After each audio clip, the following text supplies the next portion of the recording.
Car की होती है तो ये जायज है तो किस तरह है, क्योंकि आई थिंक थोड़ा सा कंफ्यूजन था कि उसके पीछे तो एक्चुअली इंटरेस्ट चल रहा होता है अंडरग्राउंड में, तो मतलब देखो सादा सी बात है, there is no system in the world that exists where you will be completely rid of interest.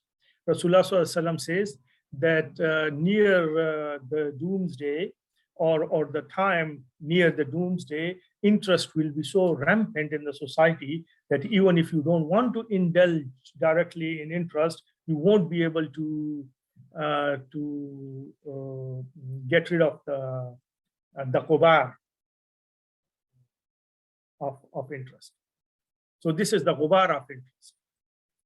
So what the ulama is saying is that, say for example, you the way that you lease a car, for example, is that the company, although the company itself is fundamentally doing interest also, what they are doing with you is that they are buying the car from the car company, and then they are selling the car with a profit, and they are asking you to just pay in installments. This is what they're doing. So this is as allowed as it can. At a second, third level, if you're looking at the second and third level of interest, then you won't be able to eat the bread that you are buying from Woolies. You won't be able to eat an egg that you are buying from Woolies. I worked in Woolies for 7 years. I know what they're doing. And the same are all of these people. So you should focus on the first level of interest only. If you want to go into second, third level of interest, then you won't be able to drink water. So and the same is about purity. If, say, for example, you want second and third level of purity, then you won't be able to drink tap water, because the tap water, when it comes from all these various water channels, there are all these rotten animals in it and everything is, but it is purified and repurified and repurified. But according to Islam, this kind of repurification doesn't even work. So you have to actually, at a certain level, you will have to say that this is what I can and this is what I cannot do.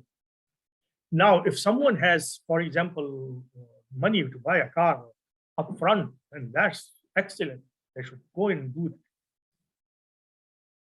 But if they don't, or they can't, then this is as good as they will get as a halal transaction that they can do.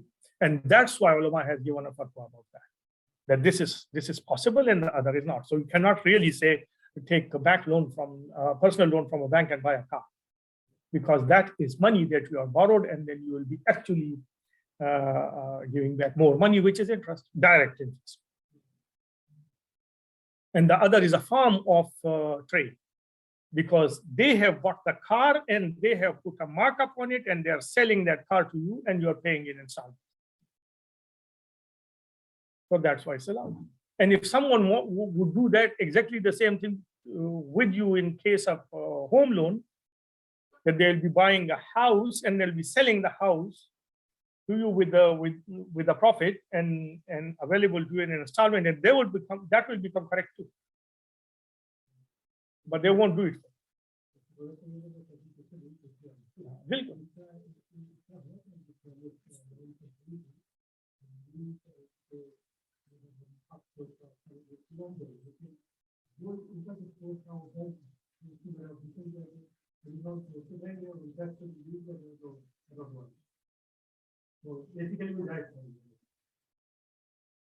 नहीं, ये जायज नहीं था। आप जो कह रहे हैं ये जायज नहीं था, इसलिए कि इसके पास अपने पैसे नहीं थे। ये बैंक से कर्ज ले रहा था, कर्ज पर आपको कर्ज दे रहा था, तो कर्ज पर कर्ज जायज नहीं था। लेकिन अगर उसकी मिल्कियत होती तो फिर जायज हो।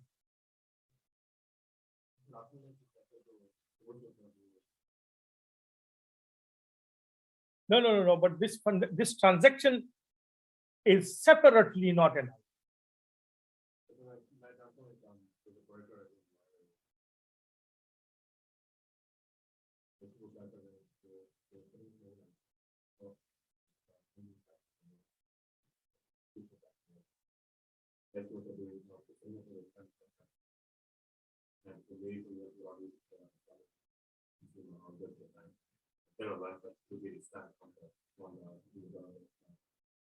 No. That person.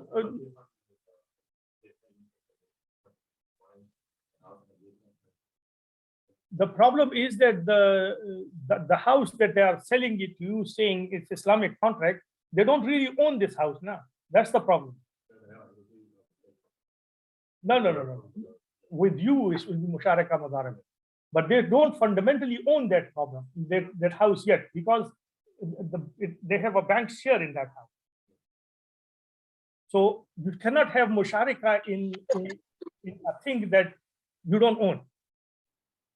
That's separately not allowed.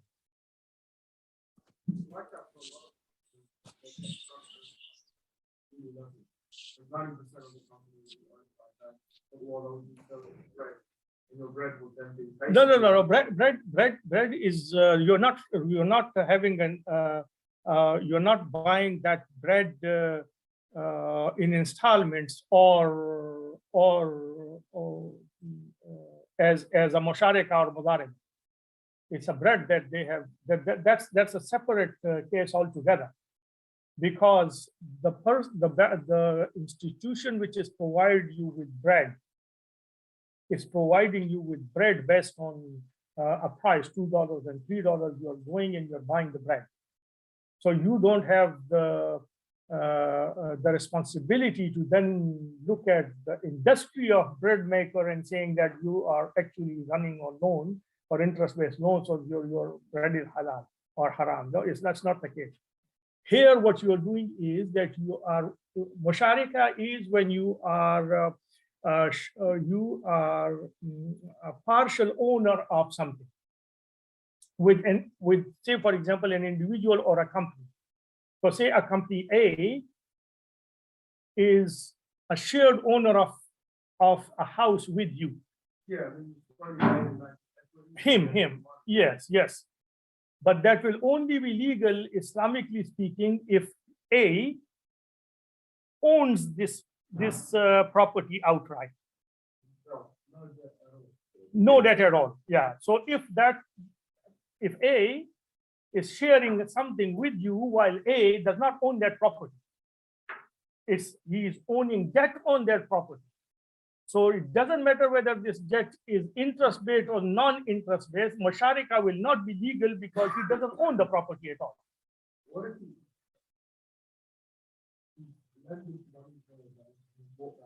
Yes, then it will become okay. But that's not what they do.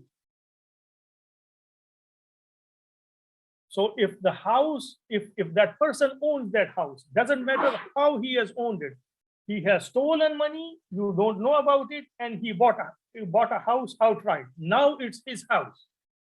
Haram for him, but it's his house. Now he can do musharika about that house with you. But if he doesn't own that house, then musharika is not used. So that's why it's separately not allowed. It's not because of interest. It's because of this technicality that in order to do musharika or mudaraba, you need one party need to be the owner of the property. Technically, that the party, that lender, is actually the owner of it. Because the on the back of that's called underwriting. It's not that that party is behind that its own or shareholder. It's not that case. It's actually underwriting. They underwrite those loans. They are. If, say, for example, one of the people who is actually a partial owner, who has actually borrowed money from the bank, if on a particular house, which who's further doing a musharika, if that person cannot really repay his debt to that house, what will be the state of this house then?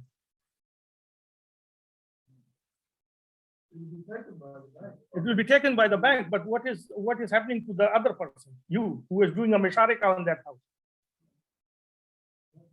That's why it's not allowed.